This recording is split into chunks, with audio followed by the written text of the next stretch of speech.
পরকিয়া করলে কি শাস্তি হবে?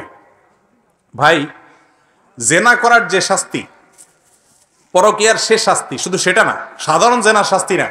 কে পরকিয়া করলে, জেনায় লিপ্ত হলে, বিবাহিত মানুষ নারী হোক আর পুরুষ হোক, ইসলামী শরীয়তের বিধান হলো রজম দিয়ে তার মৃত্যুদণ্ড কার্যকর করতে হবে। ভালো করে শুনেন, জেনার মতো একটা অপরাধে মৃত্যুদণ্ড তাও রজমের মাধ্যমে, এত কঠিন শাস্তির কথা আল্লাহ তাআলা যে বলেছেন, এখান থেকে বোঝা যায় বিবাহিত মানুষের জেনায় লিপ্ত হওয়া, হারাম সম্পর্ক করা, পরকিয়া তলে তলে হারাম সম্পর্ক করা, এটা কত ডেঞ্জারাস।